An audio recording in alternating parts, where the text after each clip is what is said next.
Hi, and welcome to the Business Pioneer Podcast. I'm your host, Erika Montgomery, founder and CEO of Three Girls Media, an award winning digital marketing agency.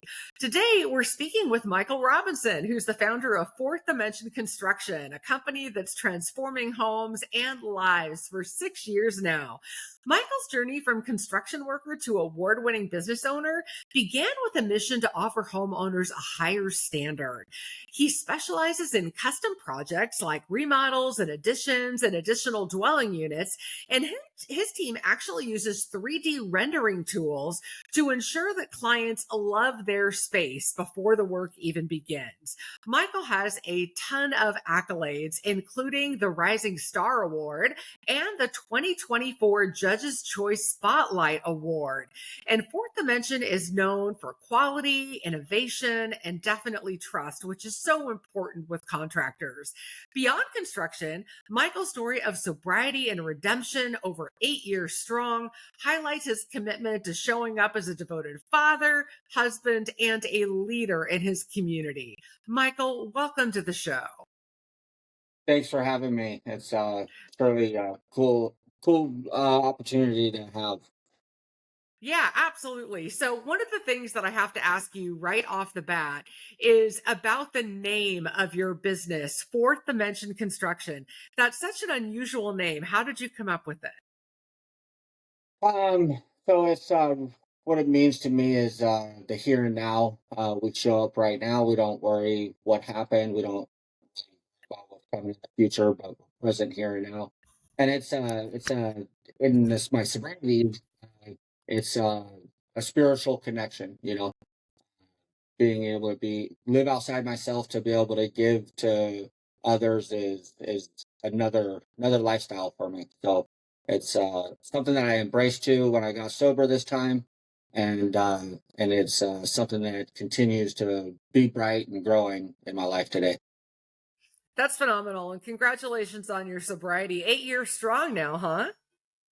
Yeah, November 10th, 2016 is the last time that I did any mind altering substances. And, my sons and my family around me today don't have to worry about me living my life through a letter. Spent a lot of time in Amazing. prison. Yeah.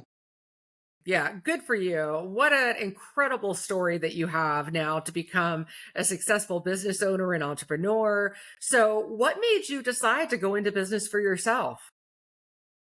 I think it was just the last employer that I worked for. I could see that he was just the way he would lie to the customers about where his Mm. crews were, things like that. I remember showing up to a job site and they're like, "Well, hope you're feeling better." And I was like, I didn't know what they were talking about, but come to find out, my past employer told them that I was sick when I was really framing another house. So it just put me in a pinch to where it was like no longer do I want to work for somebody. My girlfriend at the time, my wife now, essentially encouraged me to just start my company, and it looked a lot different then than it is now.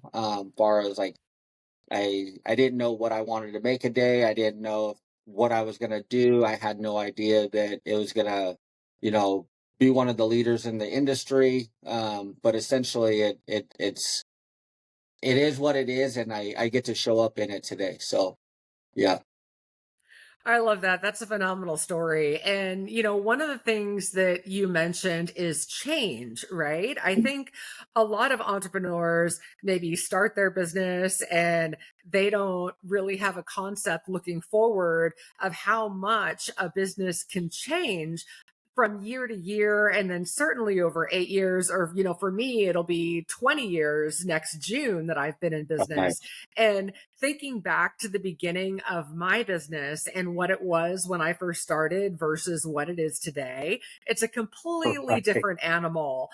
And so talk a little bit about change in your business and where you started and the changes you've made along the way.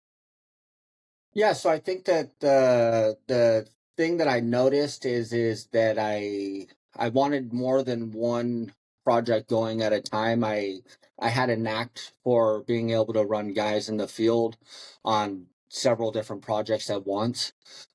Once I started, that was probably year one. I started putting 3 to 4 jobs together at the same time. And then year 2 and 3 was I plugged into Olympia Master Builders, Mm. essentially where I had a mentor out of Olympia Master Builders sort of show me systems and sort of showed me what an office looked like. Um, and it gave me tail lights to sort of follow in the industry. And so from that point, it's just been creating the systems that help the emotional roller coaster through a construction project, right? So when I started, I wasn't thinking of doing 3D renderings or writing a scope of work or tracking a homeowner's budget or anything like that. It was literally like a handshake deal that I would show up the next day and start to work. And what's evolved over the last 6 years is that we're a complete design build company. We handle everything from your permitting needs all the way through selecting each material for your project, and then essentially being able to manage your budget through the entire design and construction project. You know, we do middle of the road to high end remodels. We don't say no to work, so we always try to help with creative ideas on budgets for homeowners, but we also do new construction. And so we're familiar with working with lending agencies with the documents that they need and the process that they need to be able to get the proper funding in place. And if I would have had a guess when I first started, I wouldn't have thought that that's what I would own in 5 or 6 years. You know, um, sort of to caveat that, I have a spray foam insulation company, 4D Insulation, that's going. It's a company now, but it's going live March April timeframe. I have a new build specifically for new construction now. And then I have a cabinet shop that essentially goes live January 1st. I'm a wholesaler through Huggy Bear. It's a custom line. You can get any door style box, anything you want. And then I'm a wholesaler for a builder grade box for Levan. And I can get them within a couple weeks, and they're quality plywood boxed. And so I've been finding that the more I can take the middleman out of the project, meaning a supplier or a vendor, the more accountable I can be to my clients. And so those are the areas that we've sort of tagged so far. But yeah, I don't know what's around the corner. You know, that's part of that fourth dimension. Like I just keep showing up, and these opportunities keep happening, and so it's a really cool opportunity. I love that. I'm hearing you say that you're really a one stop shop for your clients, right? They can come to you for everything, start to finish, including the permits to, putting the key in the door and opening the It's door to everything. their new home or ADU or whatever it may be, bathroom, whatever. But you take care of it all. And I love that because at Three Girls Media, we have that same philosophy. We really try to be a one stop shop for marketing for our clients so they can do everything under one roof with one dedicated account manager instead of having to Yeah. go to, one company for their email marketing, another company for their social media marketing, another company for their advertising. And I think, like you said, that really provides the client with so much peace of mind knowing that they have one entity, one person, or one thing that's taking care of it all, instead of Yeah. feeling scattered and not knowing who's doing what. And I love that you've created that model. Yeah, it's fit really well, and the community and my clients really adapt to it really quickly. What I've noticed is they get sticker shocked from the number, but through our creative financing or budget selections and material selections, scope of work updates, they're really satisfied and really pleased, and they know what's going on, and they know who to hold accountable, and they know exactly what is happening and when it's going to happen. Yeah, and I think you mentioning budget is so important because one of the things that I have heard time and time again when it comes to construction is that the budget may start as one thing, but it often ends as something very, very different. And obviously, a lot of times much higher than initially thought or planned for. And it sounds to me like you try to be very careful about that and very transparent about the budget and make sure that you stick to the budget that you've set forth at the beginning, which is amazing. Yeah, that's a huge priority to me being the owner of the company. What I've noticed is a lot of people can do remodel, a lot of people can build homes, but the horror stories that I've heard from the community and other business owners is just people get upside down in their numbers and all of a sudden the client's paying the price. And what we do from the very beginning is we build in contingencies that oftentimes we're giving back. The budget is reviewed all along the design. You select materials, we'll give you an updated number. We get quotes from our subs, we give you the updated number all collectively. And that's what becomes our contract number. And what we have is what I call them a status meeting, but biweekly. Uh, Myself and my sales guy will go to the job site and we'll have a meeting with my carpenter and the homeowner. And I just sort of throw it all on the table. Being transparent with the numbers, whether I'm making or losing or they're whatever that in and out of the budget is, the more transparency that I have, the better the end result is. Sometimes it's uncomfortable, there's been times where we were planning to do one room of drywall, but the homeowner was like, hey, let's do this wall as well or whatever and paint it. And numbers get crazy, but with my system, it's like if we save $100 in plumbing, but we added $100 in electrical, it's a wash. And I show that biweekly, so it's never a surprise. I think most homeowners or most of my clients, what and I don't like it is being surprised by a number or a budget or a situation that just catches you off guard, right? So the more that I can plan and prep our clients to what is to come, the better that emotional roller coaster is through the project, and that's what we're trying to do is, yeah, we're in the industry and we're building and remodeling and so forth, but we want the experience for our clients to be able to be top notch so that we get those referrals, right? And we're doing 30 Sure. estimates a month, but it's the referrals are the ones that we really enjoy working with. The trust has already been earned for the most part. They see the product of their friends or family's house.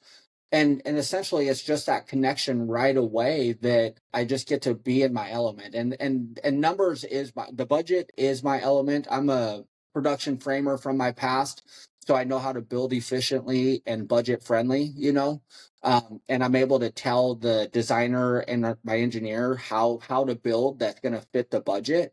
So that's a really good perk that's been getting used a lot lately.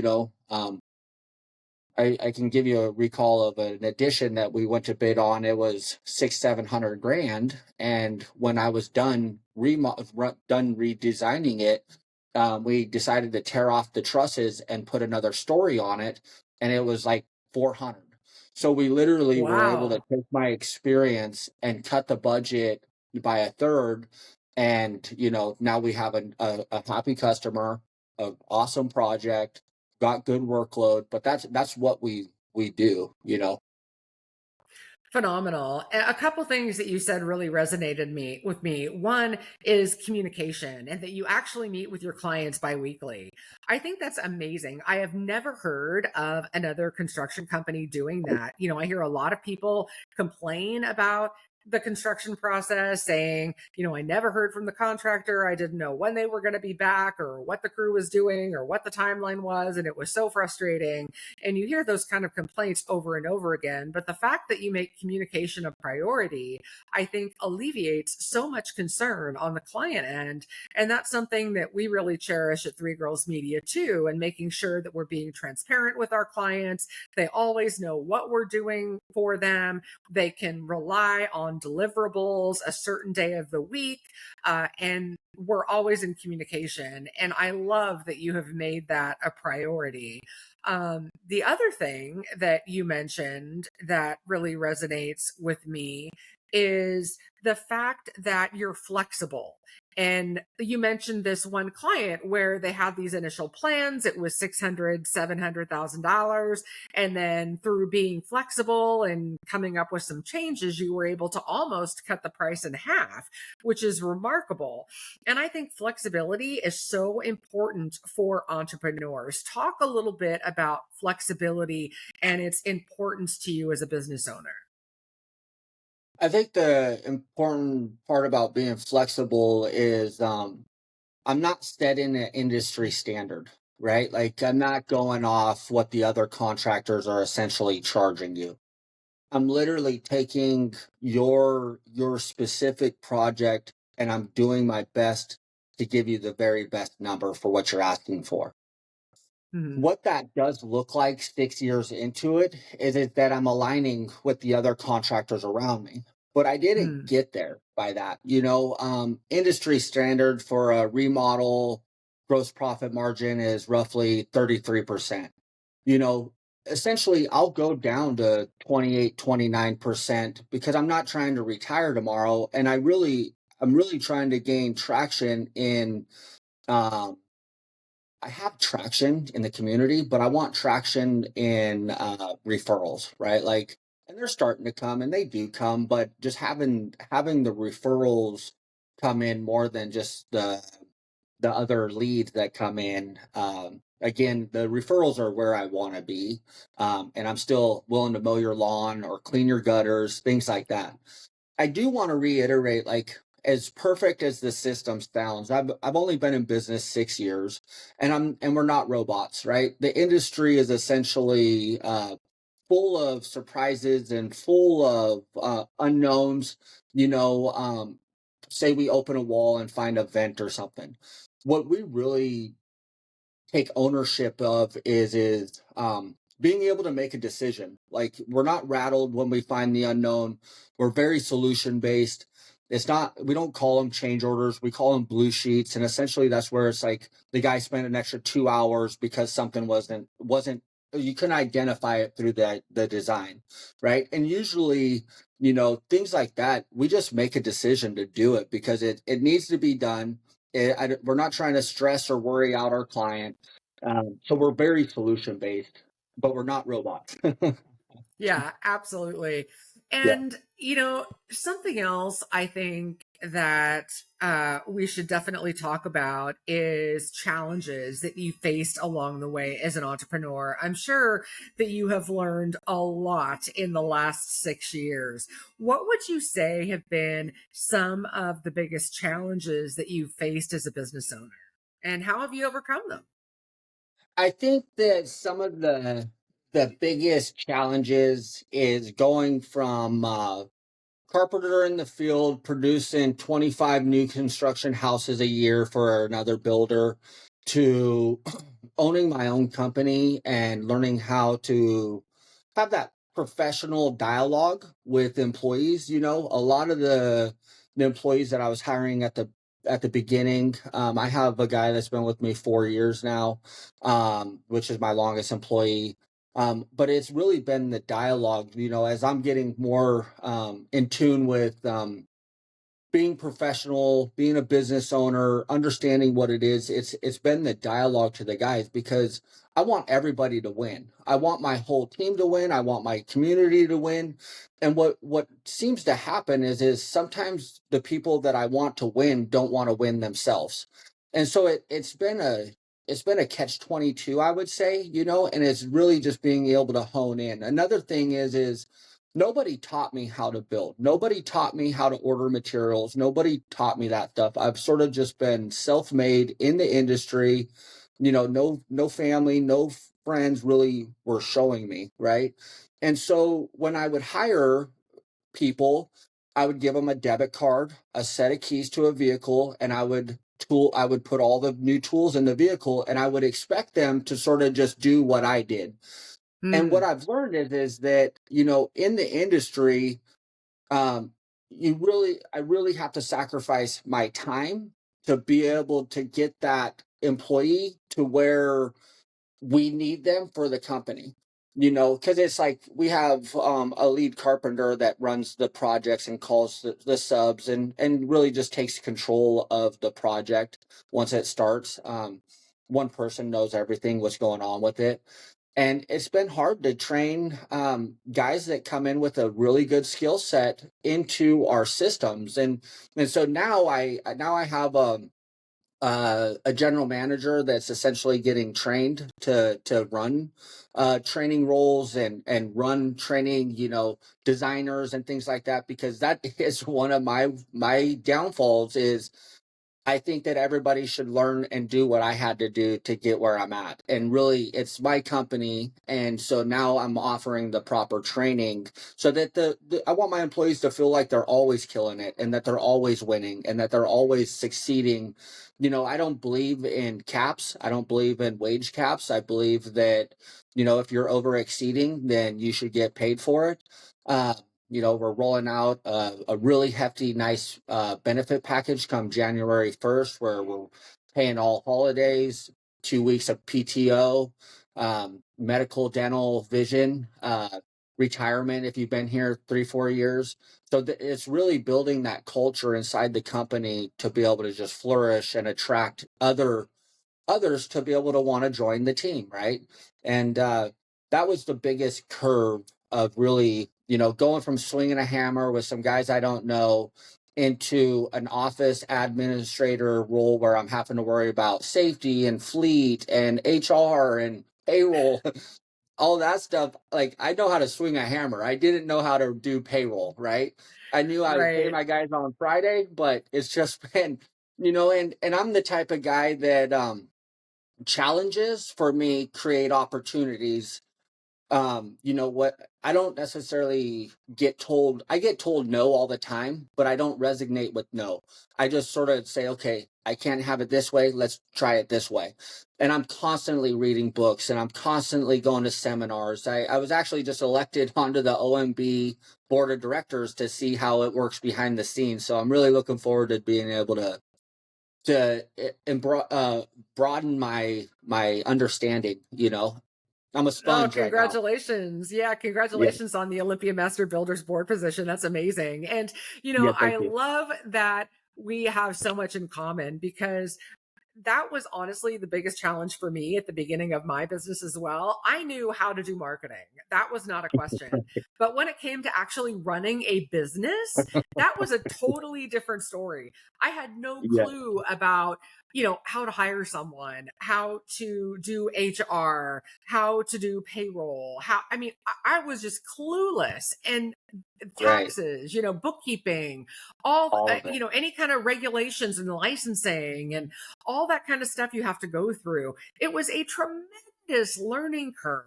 And much like you, I did not have a mentor that showed me how to do those things. I had to bootstrap it and kind of get my feet wet and just learn Dude. and read and make phone calls and ask people to take them out for a coffee or take them out for lunch and pick their brains for advice and kind of hunt and peck my way along. And it's the hard way to go. So, I think one bit of advice we would both probably have for entrepreneurs is find yourself a mentor. I think Most mentorship definitely. is tremendous, even if they're not in the same industry. I think that, another business owner who's walked the walk and talked the talk can probably provide you a ton of insight and a ton of advice as you grow your business. So, yeah, it's funny Most that we've definitely. got so much in common historically. So let's Yeah. talk a little bit about marketing, because you mentioned that you get a lot of clients through word of mouth and you're looking to grow that, which is amazing, because I think absolutely nothing beats word of mouth referrals. But tell me how you market your business today. What kind of marketing do you do? So I do. So again, being part of OMB, there's a few events that are. We do the tour of homes where the community gets to go through the projects that we have entered, which is a really good turnout. We also do the home and garden show that's at usually at the St. Martin's University here in Lacey. But I also have a web page, fourthdimensionconstruction.com, where it's starting to get SEO recognition, and I do more of a logo brand or a branding image. We sponsor the shopping carts at Fred Meyer here in Tumwater. It just started, everything happened so fast. I was going from paycheck to paycheck, trying to save every penny I could to be a dad. And when I started my company, it just blew up. I think the first year was 250K, and we're going to be closing this sixth year with about 4 million. So, and I sold Wow. about 6 million. So it literally blew up in front of me. And what I'm learning now is that as I started this cabinet shop, I really got to be mindful and thoughtful of who's going to maintain and who's going to do my media. Right now, I have a couple different web designers working on another website for me. Haibu has been one of my reps to be able to. They integrated an AI technical part to sort of collect reviews and things like that. So it's been a hit and miss, over the last couple of years. It seems like as soon as I have the bandwidth to start thinking about real marketing, uh, I get slammed with work. So we're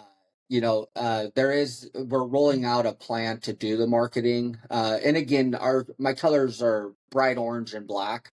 So my truck is bright orange. My logos are all bright orange. Everywhere is bright orange that we've been doing projects or highlighting. So it's really the marketing has been something that I've sort of left on the back burner because I've been so busy. Yeah. So Yeah. And I think that's so common, honestly. So many business owners, I think, maybe first of all don't even think about marketing. They just think I will open my doors and the business will come, which I think isn't always the case. You really got to work no, for it. And then, secondly, they may not understand what different types of marketing are available to them, or even where to go to start thinking about marketing. So that's really where a company like mine comes in, where we can advise on all the different types of marketing that are out there and what all the options are. And, we look at things, based on a client's needs, goals, and budget. What are your needs? What are your goals? What are you trying to achieve? What are your needs in order to get those goals met? And then what's your budget? So we can make sure that right, we recognize that. And even though it's different than construction, I think you have a similar process. You obviously look at the client's goals. What do you want? Do you want an addition? Do you want an additional dwelling unit? Do you want a bathroom remodel? Then, how are we going to get there? What do we need to do in order to make that happen? And then can we be respectful of the budget? So it's a yeah, similar process, even though it's kind of apples and oranges. yeah, no, it sounds like it aligns perfectly, and I'm definitely going to keep you guys in mind when I start to think about the different types of marketing, right? There's so many different types of market, whether it's radio or social media or websites or, just so many different types of way to market and to get seen, right? Like that foot traffic is really important. They might not want to buy today, but if they see you a bunch and they see your reviews and they see people recommending you, essentially they're probably going to ask for a quote or ask you something, and Yeah, so exactly. It's all about that staying top of mind, that consistent yep, brand awareness and name recognition. And all so when that. it does come time for people to need you, that you're right there, that you're at the top of their mind and they say, oh yes, fourth dimension, or oh yes, three girls media. That's what I need. So Yep, yeah, yep. yeah, it's all about staying out there. So I've got to ask you, when you're not working, what do you like to do for fun? How do you relax? So we travel, a few times a year, warmer places. but I also, I don't know, my purpose is being a dad. And so, I I I mean, I was just coaching football, and that's sort of what I was doing through the summer, tail end of summer. My 8-year-old is a TCYFL Black Hills Wolves, and I was able to participate and coach with him, and they actually won the championship. So, Oh, my congratulations. yep, and we have my brother owns a barn where my kids love to ride horses. We have horses out there, so really spending time with the family, and I think probably me and my wife get around to definitely our anniversary, but it's really whatever my wife and kids want to do is what I do. I go hunting through the winter or through hunting season, and I might take a fishing trip with the guys, but really, I work or I'm all about my family. Uh, I love that. we yeah. And how many kids do you have and how old are they? I have two boys, and they're 4 and 8, Montana and Darwin, and Oh, they're yeah, they're a full tilt, but they're also they're everything to me. So. I love that. Those are great ages and I love the names as well. And you mentioned hunting. What do you like to go hunting for? Well, I like deer hunting is usually Mhm. what I'm going for. I just started hunting a couple years ago, so I'm still learning where and what and how and all of that kind of stuff. So I've seen them, and I only bow hunt just because my rights are limited right now until next year. So, Mhm. I'm learning how to hunt deer. Excellent. All right. Sounds like a Yeah. fun hobby and relaxing too, just being out there in the woods and in nature. Yep. And that's No got to be phone. nice. Just yeah. Hmm. Yep. Yeah. Hmm. Yeah. So, final thoughts. What advice would you have for entrepreneurs out there, whether they are new or whether they've been in business for a while? I think you had mentioned it, and it's being able to find the right mentors, right? Like the right mentors that are willing to meet you where you're at, are not trying to. I've had a bunch of them, and the good ones and the ones that I'm currently working with, they really just show up where I'm at, and they're not trying to change a bunch of stuff. They're just trying to help me juggle through and sift it, because as an entrepreneur, I have a really broad. I'm a dreamer, right? So I can see the vision, but as the day to day tasks have to happen, how do I get to that dream, right? So the mentors that I'm working with now, Summit to Seize, he's an international entrepreneur, and then Association of Professional Builders, they're international as well. But one targets my probably my company, and the other one targets my scaling. So it's Mm. really being able to not give up when I get to the walls. So I would say don't give up, and continue to explore, continue to take the risks. The amount of people around me that say, Michael, I can't believe the risks that you've taken and continue to take. And to me, those are like, why wouldn't I do it, right? Like, it's all fun and for free, it's all temporary, it's not mine. Like, it was gracefully given to me to help others with. So it's just really just being able to, one, continue to show up, don't give up, and find the right mentors when you get stuck, right? And sometimes that costs money, right? Like, paying the right people isn't always a negative thing. When I talk to my wife about when I'm paying these bills for these mentors, it doesn't make sense to her, which is Mm. totally fine and completely normal. But it makes complete sense to me because I can see past the mentor, right? I can see the opportunity on the other side. So don't let the day to day burn you out or take away the joy. There's been a couple tough days since I've been in business, but I don't think that my passion has been rocked at all for the industry.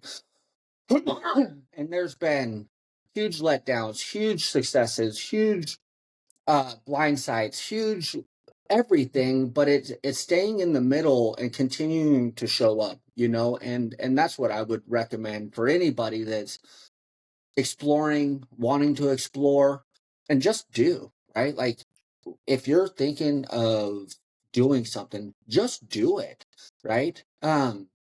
And the more people that you tell, um, I noticed at the beginning of starting my company, I had a lot of naysayers. I had a lot of people that didn't understand what I was doing. But now, 5, 6 years into it, I have a team around me that believes in what we're doing and what my visions are. Right. And so it didn't happen like that right away. But I can tell you that, year 3, 4, 5, this year, it has been incredible the amount of people that have been attracted to what I didn't quit doing. Right. So yeah, and I think entrepreneurship is the best way to get your freedom back, financial security. Um, you're able to explore options and do all that stuff that you didn't think you could do because you were, working 40, 80 hours for someone else. It's a Exactly. great way to to create opportunity for other people as well. Yeah, it sure is. I absolutely love all of your advice. And that's exactly why I became an entrepreneur is because I wanted more control over my work-life balance. I was working Most 80 definitely. hours a week for somebody else and totally beholden to them. And I actually had a boss tell me she did not want me to leave the office to go to my son's cello concert because she wanted Oh, me to yeah. stay and work on a project. And I was like, no, I'm sorry. I'm going to my son's cello concert. I couldn't believe she even Yeah, asked. I right. mean, and it wasn't a project that couldn't wait till the next day. Right. It wasn't. It was just that she was a workaholic and expected me to be a workaholic too. Yep. And if you didn't put in the same hours that she was putting in, you were looked down upon, and Right. it's really sad. And so I wanted to regain my work life balance, and so I appreciate that. So Right. Michael, tell people where they can find you if people want to find Fourth Dimension Construction. Where should they go? So we have a brick and mortar office, little client based showroom in Tumwater, Washington, 715 78th Ave Southwest, uh, Olympia, Washington. And then you could find us on social media and the internet at fourthdimension construction.com.